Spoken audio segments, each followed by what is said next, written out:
오늘 본문의 내용은 이런 것이죠. 야곱이 자신의 고향 브엘세바와 가나안을 떠나서 하란 땅으로 강제로 쫓겨나듯이 가게 되는 상황입니다. 형 에서와의 다툼과 불화로 인하여 이제 함께 살기 힘들어진 그는 아버지의 권유에 의해서 반강제적으로 하란 땅으로 혈혈단신 혼자 가는 것입니다. 그는 가면서도 여러 가지 떠나고 싶은 마음이 있어 떠난 게 아니라 자기의 상황이 떠날 수밖에 없는 상황이었기 때문에 어쩔 수 없이 가고 있었지만 한 걸음 한 걸음이 무겁고 지치고 근심되고 낙심되는 상황이었을 것입니다. 그리고는 밤이 되어서 그는 베델이라는 곳에서 잠시 노숙을 하는데 그 자리에서 하나님을 만나게 됩니다. 그리고 야곱은 하나님의 음성을 듣고 그곳에 돌단을 쌓고는 하나님과 계약을 맺고 그리고는 하란 땅으로 출발한다는 내용입니다. 저는 이 장면을 보면서 문득 그 생각이 들었어요. 이 하란 땅은 어떤 곳입니까? 아브라함이 하나님의 명령을 따라서 떠난 곳이에요. 아브라함은 하란 땅에서 어쨌든 나름대로 잘 살아가고 있었습니다. 근데 오늘 하나님께서 아브라함에게 뭐라고 명령하셨냐면 내가 너에게 복을 줄 테니 복이 있는 땅 가나안으로 가라고 말씀하신 것입니다. 그래서 아브라함은 용기 있게 가족들을 이끌고 하란 땅을 떠나서 가나안 땅으로 온 것입니다. 그리고 아브라함의 후손인 이삭과 야곱은 가나안 땅에서 하나님의 복을 누리면서 잘 살고 있었던 것입니다. 그렇기 때문에 야곱에게 가나안 땅과 하란 땅은 어떤 곳일까요? 가나안 땅은 하나님의 약속이 있는 곳, 하나님의 축복이 있는 곳, 하나님의 동행이 있는 곳이라면 하란 땅은요, 하나님이 떠나라고 한 곳, 하나님의 은혜가 없는 곳, 하나님이 계시지 않는 곳이라는 이미지라는 거예요. 그런데 그가 지금 어디로 가고 있는 거예요? 하나님이 계신 곳에서 하나님이 없는 곳으로, 하나님의 약속이 있는 곳에서 하나님의 약속이 없는 곳으로, 하나님의 은혜가 있는 곳에서 하나님의 은혜가 없는 곳으로 가고 있다는 자기의 처지가 얼마나 낙심이 되고 슬펐겠습니까? 저는 이 베델 땅에서 하나님께서 만나주셨다면 왜 이렇게 말씀하지 않으셨을까?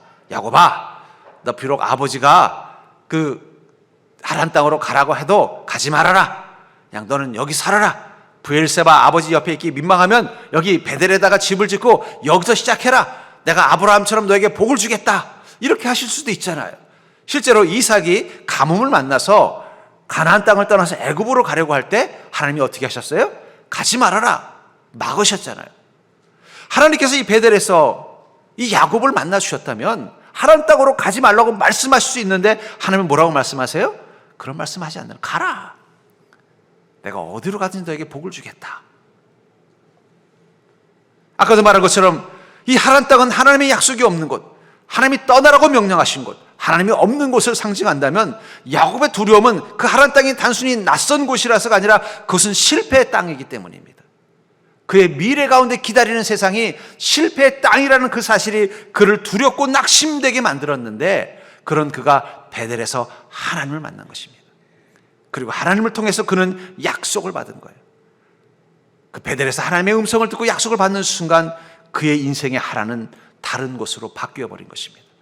그 전까지 무거운 마음으로 가던 그 하란 땅은 실패의 땅, 고난의 땅, 하나님의 은혜가 없는 땅이었다면 이 베델에서 하나님의 약속을 받은 그 순간부터 이 하란 땅은 구원의 땅으로 바뀐 것입니다. 결국은 그가 베델을 경험했기 때문에 하란이 바뀐 것입니다. 우리 인생도 그럴 때가 있다는 거예요. 우리의 내일이라는 하란, 우리가 생각하니 그 내일이 하란처럼 느껴질 때가 있어요. 가난처럼 느껴지는 것이 아니라 하란처럼 느껴질 때가 있다는 거예요. 아, 이거 어떻게 되지? 이거 잘못될 것 같은데, 세상도 지금 흉흉하다는데, 내 삶의 주변 환경도 별로 좋지 않은데, 이거 어려운 일이 생기고 곤란한 일이 생기면 어떡하지? 근심이 되는 내일이 어쩌면 우리에게 하란 땅과 같은 곳이라는 거예요. 근데 중요한 건 지금 오늘 우리가 이곳에서 베델을 경험한다면 그 하란 땅은 바뀔 것입니다. 절단해 볼까요? 베델을 경험하면 하란이 바뀐다. 남들 모두가 다 하란 땅은 실패의 땅, 은혜가 없는 땅, 절망의 땅이라고 말할 때, 우리 내일의 어려운 일들이 기다리고 있다고 말할 때 우리가 오늘 이곳에서 베델을 경험한다면 그곳은 바뀌게 돼 있다는 거예요. 전 그러면서 오늘 우리는 이 야곱처럼 우리의 내일이 하란처럼 느껴지는 이 시간, 우린 야곱처럼 베델을 경험하는 게 필요하다는 거예요. 세상의 뉴스를 보면요, 온통 암울하고 어두운 소식들만 우리 마음속에 자꾸 옵니다. 그 얘기는 뭐예요? 우리에게도 내일은 하란 땅이 될 수 있다는 거예요.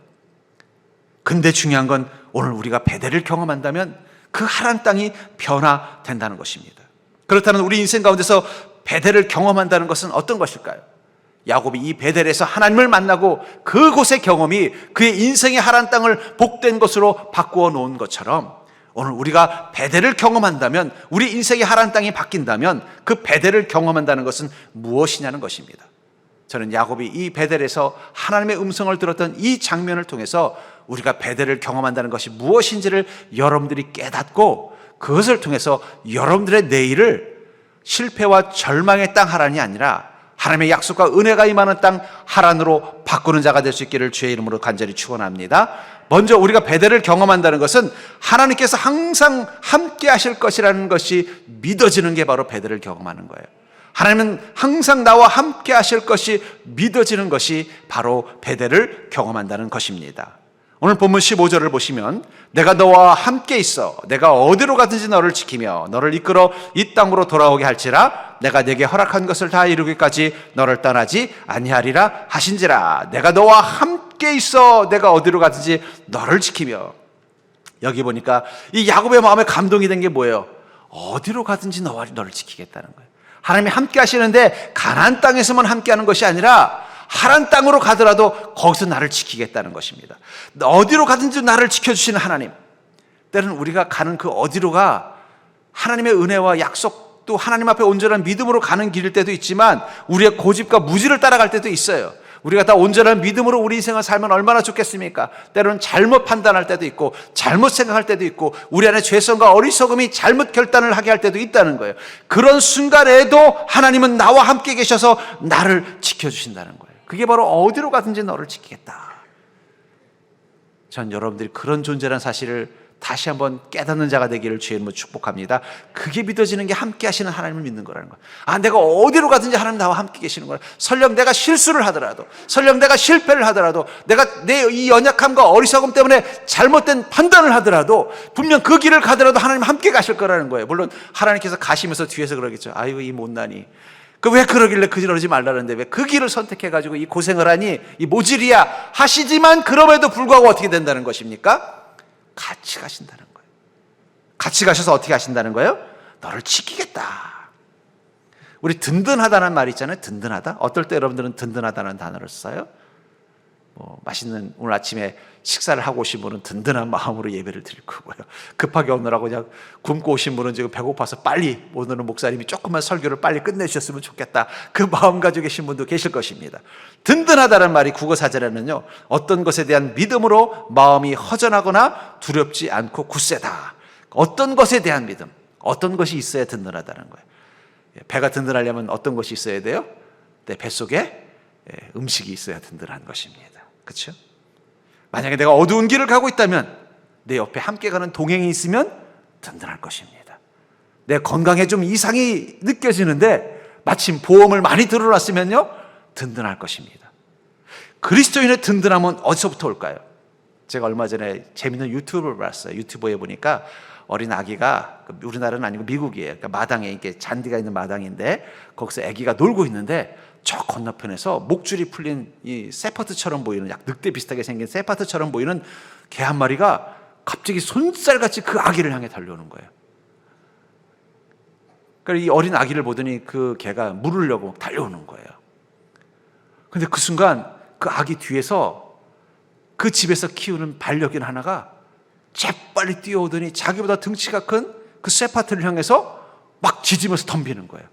그랬더니 그 아기를 물려고 달려고 했던 그 세파트가 순간 움찔하더니 뒤로 멈칫하는 거예요. 그 순간 부모가 얼른 달려와서 그 아기를 안아가지고 무사히 그 위기를 넘기는 걸 보면서 든든하다는 것. 그 아기는 그 마당에 혼자 있었던 게 아니에요. 누구랑 같이 있었던 거예요? 그 아기를 지켜줄 수 있는 강아지도 있었고 부모도 있었다는 거예요. 그리스도인에게 든든함은 바로 하나님이 함께 계심입니다. 절대로 하나님이 함께 계셔서 정말 든든합니다. 그리스도인들은 밥 많이 먹어서 든든한 자들이 아니에요. 물론 밥도 먹어야겠죠. 보험 많이 들어와서 든든한 자가 아닙니다. 물론 보험도 들어놔야 될 것입니다. 또 튼튼하게 나를 지켜줄 수 있는 이 경비견들도 있는 게 있어서 든든한 게 아니라 우린 무엇 때문에 든든하다고요? 어디로 가든지 하나님이 나와 함께 계셔서 든든한 거예요. 야곱의 믿음이 그것을 회복한 것입니다. 불안하고 걱정했는데 이 음성 듣고 나니까 든든해진 거예요. 아, 그렇지. 하란 땅에서도 하나님 함께 계신다는데 뭐가 걱정이야? 그 순간 그의 마음이 든든해져서 어떻게 해요? 망설임 없이 그 하란 땅을 향해서 힘차게 가게 되더라는 거예요. 시편 23편 4절에 보니까 내가 사망의 음침한 골짜기로 다닐지라도 해를 두려워하지 않을 것은 주께서 나와 함께 하심이라. 주의 지팡이와 막대기가 나를 안위하시나이다. 내가 설령 인생의 문제에 험한 파도가 있는 사망의 음침한 골짜기를 다녀도 든든하다는 것입니다. 무엇 때문이라고 말하고 있어요? 주님께서 나와 함께 하시기 때문이라는 거예요. 함께 하신 하나님은 그냥 함께 하시는 게 아니라 하나님의 손에 무엇이 들려 있습니까? 나를 지키실 지팡이와 막대기가 들려져 있다는 거예요. 그 어린 아기를 지킬 수 있는 그 반려견처럼 나를 지키기 위해서 주님이 함께 계신다는 것입니다. 그 사실을 기억한다면 설령 사망의 음침한 골짜기를 다닐지라도 나는 든든합니다라고 고백한다는 것입니다. 여러분, 믿음의 회복이 뭘까요?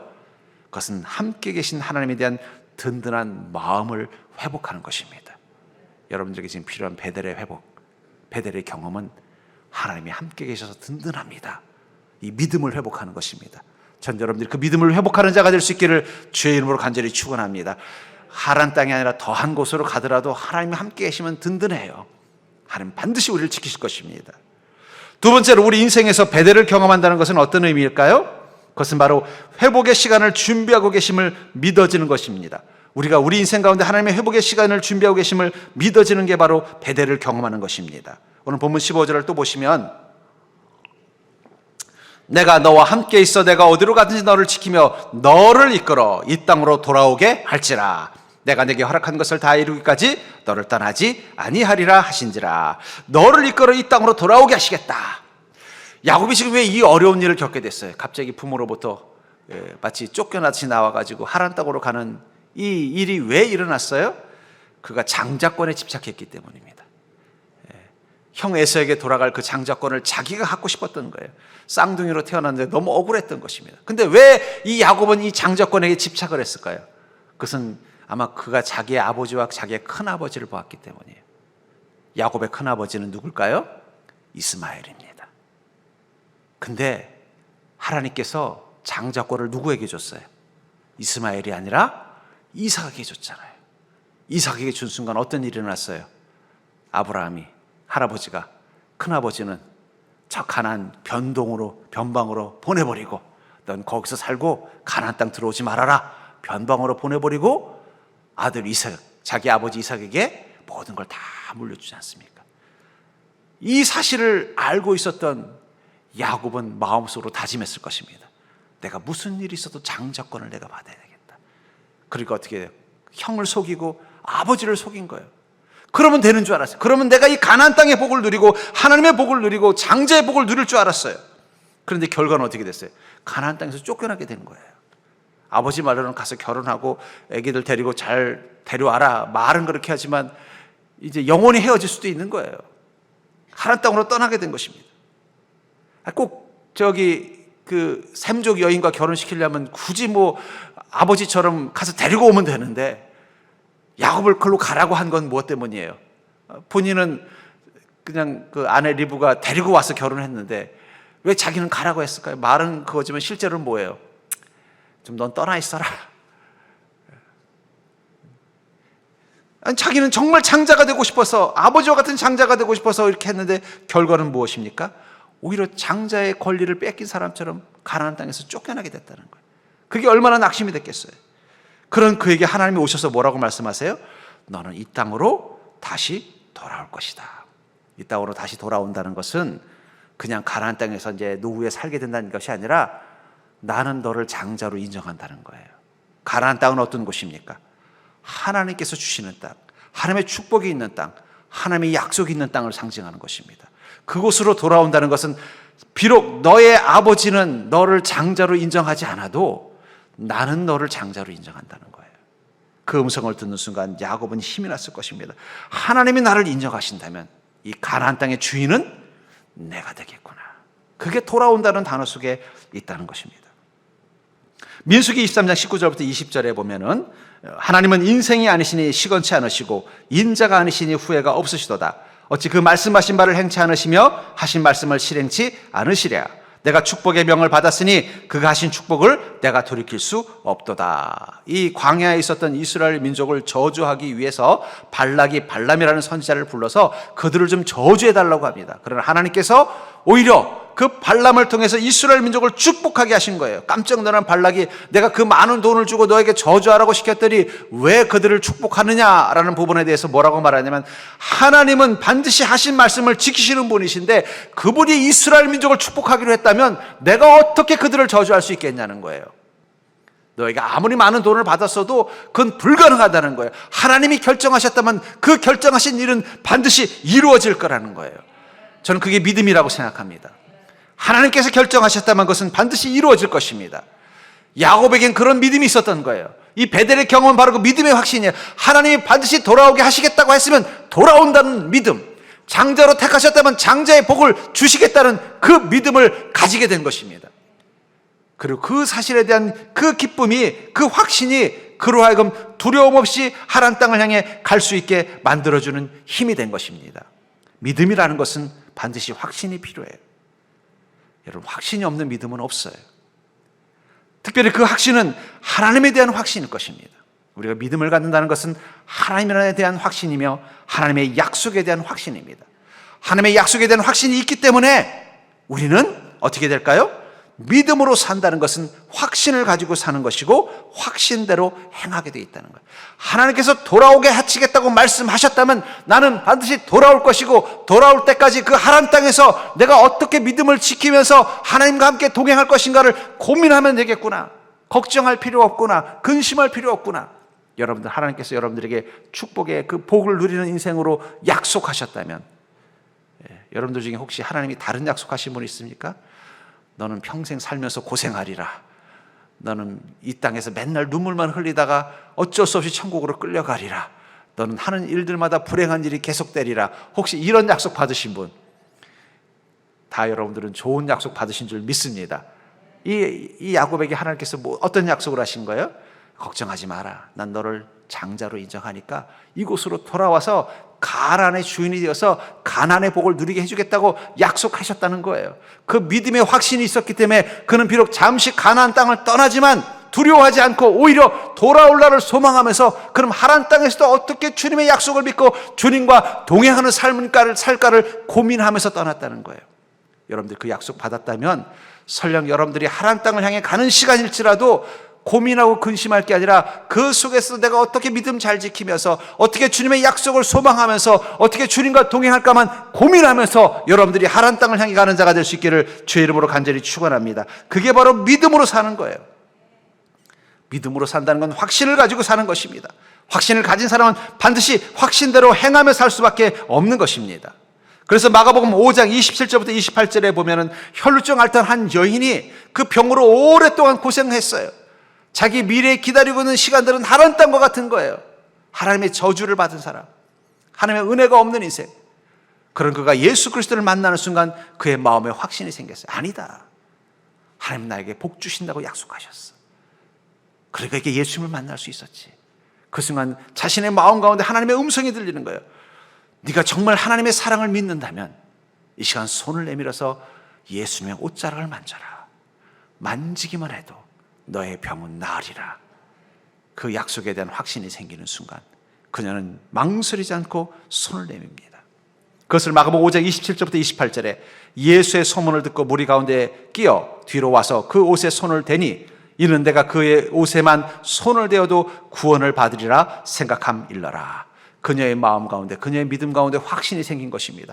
주님의 약속에 대한 확신, 예수님께서 나를 사랑하시고 예수님께서 나를 치료하실 거라는 약속에 대한 확신, 그 확신이 그녀를 하여금 어떻게 하게 한 것입니까? 그 손을 내밀어서 예수님의 옷자락을 붙잡게 만들었다는 거예요. 믿음으로 산다는 것은 확신을 가지고 사는 것이고, 확신을 가진 사람은 확신대로 행하게 되어 있는 것입니다. 그녀의 믿음에는 확신이 있었고 그 확신은 그녀로 하여금 예수 그리스도의 옷자락을 붙잡는 용기를 갖게 만들어 준 것입니다. 그렇다면 여러분들, 우리가 지금 경험해야 되는 베델은 무엇일까요? 하나님이 내게 회복할 시간을 주신다라는 그 믿음의 확신을 가지고 오늘도 내가 어떻게 하면 온전한 믿음으로 주님과 함께 동행할 것인가를 고민하면서 살면 되는 거예요. 절단해 볼까요? 하란 따위는 걱정하지 말고 어떻게 믿으며 살까 고민하며 살자. 우리는 예수님 옷자락만 붙잡으면 돼요. 야, 12년 동안 낫지 않은 병 예수님 옷자락 붙잡는다고 나을까? 이런 고민할 필요 없다는 거예요. 내 인생이 좋을 때도 잘 안 풀리는데 이 하란 땅과 같이 어렵고 힘든 시간 만나면 내 인생 어떻게 될까 고민할 필요 없다는 거예요. 우리는 그 고민하는 게 아니라 어떻게 하면 내가 예수님 옷자락 붙잡는 믿음을 지켜낼까, 이 믿음을 잃지 않을까, 주님의 옷자락이라도 붙잡고 그 하란 땅을 통과할까, 이 고민만 하면 된다는 거예요. 그럼 그 고민 가운데 하나님의 은혜와 약속이 임한다는 것입니다. 세 번째로 우리 인생에서 배대를 경험한다는 것은 어떤 의미일까요? 그것은 바로 내일은 하나님의 약속이 성취되는 때임이 믿어진다는 거예요. 주님의 약속에 대한 믿음이 생기니까 내일에 대한 믿음도 바뀌는 것입니다. 내일이 어떤 곳으로 바뀌는 거예요? 아, 그곳은 하나님의 약속이 성취되는 곳이구나. 15절을 다시 보시면 내가 너와 함께 있어 내가 어디로 가든지 너를 지키며 너를 이끌어 이 땅으로 돌아오게 할지라 내가 내게 허락한 것을 다 이루기까지 너를 떠나지 아니하리라. 너에게 허락한 것을 다 이루기까지 떠나지 않겠다. 이 음성을 듣는 순간 야곱은 갑자기 하란 땅에 대한 마음이 바뀐 것입니다. 처음에는 하란 땅에 대한 두려움이 있었어요. 아까도 얘기한 것처럼 야곱에게 하란 땅은 실패의 땅, 낙심과 좌절과 초라함의 땅이에요. 마치 탕자 이야기에 나오는 그 먼 곳과 같은 거예요. 이 탕자 이야기에 보면은 누가복음 15장 12절부터 14절에 보면은 그 둘째가 아버지에게 말하되 아버지여 재산 중에서 내게 돌아올 분깃을 내게 주소서 하는지라 아버지가 그 살림을 각각 나누어 주었더니 그 며칠이 안 되어 둘째 아들이 재물을 다 모아가지고 먼 나라에 가 거기서 허랑방탕하여 그 재산을 낭비하더니 다 없앤 후 그 날에 크게 흉년이 들어 그가 비로소 궁핍한지라. 이 탕자가 자기 인생의 실패를 경험했던 그곳을 먼 나라라고 표현하고 있어요. 원어에는 먼 곳이라는 단어로 나라보다는 지역, 장소라는 뜻으로 쓰고 있어요. 이 먼 나라는 어떤 곳입니까? 바로 하나님과 먼 곳입니다. 실패의 땅, 그리스도인에게 실패의 땅은 하나님과 먼 곳을 의미하는 거예요. 그곳에는요 재산을 낭비하고 궁핍이 임하는 곳이라는 거예요. 크게 흉년이 들고. 야곱의 두려웠던 것은 바로 이 하나님과 먼 곳이라는 생각을 했기 때문이에요. 마치 탕자에게 그 먼 곳처럼 하나님의 먼 곳이라면 반드시 그곳은 실패와 좌절과 낙심과 고통이 있을 거라고 생각했던 것입니다. 그런 그에게 주님이 뭐라고 말씀하시는 거예요? 내가 내게 약속한 것을 다 이룰 때까지 너를 떠나지 않겠다. 하나님이 떠나지 않겠다는 그 말을 듣는 순간 그 하란 땅은 먼 곳이 아니라 하나님이 함께 계시는 곳, 하나님의 약속이기만은 이 가나안 땅과 똑같은 곳이라는 확신이 생긴 거예요. 아, 그 하란 땅은 하나님이 없는 곳이 아니구나. 그 하란 땅은 내 인생의 고난과 어려움과 낙심이 있는 땅이 아니구나. 그 하란 땅은 하나님이 내게 하신 그 약속이 성취되어지는 땅이구나. 그 하란 땅에 대한 인식이 바뀌어버린 거예요. 그러자 그는 낙심이 사라지고 두려움이 사라지고 당당하게 일어나서 그곳에 제단을 쌓고 주님께서 저로 하여금 하란 땅으로 가라고 명령하셨으니 우리 할아버지가 하란 땅에서 가나안 땅으로 주님의 음성 듣고 간 것처럼 저는 주님의 음성 듣고 이거 가나안 땅에서 하란 땅으로 가겠습니다. 그곳에 하나님 함께 계셔서 저와 한 그 약속이 다 이루어질 때까지 나와 함께 하여 주시옵소서. 그 하란 땅은 이제 낙심되는 곳이 아니라 기대되는 곳으로 바뀐 거예요. 상황은 낙심될 수 있는 것들이지만 거기에 하나님이 계시다면 하나님은 그 땅에서 나를 위해서 무엇인가를 행하실 것이기 때문이에요. 여러분들 세상이 보기에 상황은 하란 같다고 말하지만 우리 눈에 세상은 어떤 곳이에요? 하나님의 약속이 이루어지는 시간이라는 거예요. 이제 야곱은 하란을 꿈꾸면서 출발하게 된 것입니다. 이제 그곳에서 나는 천독꾸러기 둘째가 아니라 하나님의 상속자가 되겠구나. 실제로 어떻습니까? 야곱이 야곱 같은 모습을 다 벗어던지고 어엿하게 하나님과 동행하는 족장의 모습, 하나님과 함께하는 하나님의 상속자의 모습을 이 하란 땅에서 만들어가지 않습니까? 복을 누리고 지혜를 갖고 더 온전한 믿음을 가지고 한 가정과 그 주님의 축복을 누리고 돌아오는 그 인생이 바로 이 하란 땅에서 이루어진 일이라는 거예요. 만약에 야곱의 겁이 너무 많아서 아이고 하나님 그래도 저 도저히 하란 땅 못 가겠어요. 뭐 브엘세바에서 못 살면 이 베델에서라도 살겠어요 했으면 그가 정말 하나님의 상속자로서 이 놀라운 복을 누리면서 돌아올 수 있었을까요? 우리는 내일이라는 불확실한 시대, 마치 하란 땅처럼 뭔가 실패의 징조가 보이고 낙심의 징조가 보이고 근심의 징조가 보이는 그 하란 땅 앞에서 우리의 믿음이 흔들릴 때가 있을 것입니다. 그때 우리에게 필요한 베델의 경험은 바로 확신 있는 믿음을 회복하는 것입니다. 이사야서 14장 24절에 보니까 만군의 여호와께서 맹세하여 이르시되 내가 생각한 것이 반드시 되며 내가 경영한 것을 반드시 이루리라. 우리 안에 믿음이 있어야 돼요. 하나님께서 우리에게 하신 맹세, 야곱에게 하신 그 맹세를 반드시 이루신 것처럼 하나님이 내게 하신 그 인생 약속을 반드시 이루실 거라는 그 믿음의 확신. 어쩌면 야곱이 베델에 쌓았던 그 돌담은 바로 그 믿음의 확신을 쌓은 것입니다. 그 베델을 볼 때마다 하나님 반드시 이루실 것이다. 하나님은 반드시 행할 것이다. 하나님 반드시 내 인생 가운데 동행하시고 역사하실 것이다. 그 확신 가지고 그런 하란 땅을 향해 출발한 것입니다. 그렇다면 사랑하는 성도님들, 지금 여러분들이 하셔야 될 일은 믿음의 돌단을 쌓는 것입니다. 확신의 돌단을 쌓는 것입니다. 그 확신 가지고 가면 되는 것입니다. 그럼 반드시 하나님은 여러분들의 하란을 바꾸어 놓으실 것입니다. 축복의 땅으로, 축복의 시간으로, 약속이 성취되는 시간으로 바꾸어 놓을 줄 믿습니다. 여러분들이 그 믿음을 가지고 나아가는 자 되기를 주의 이름으로 간절히 축원합니다.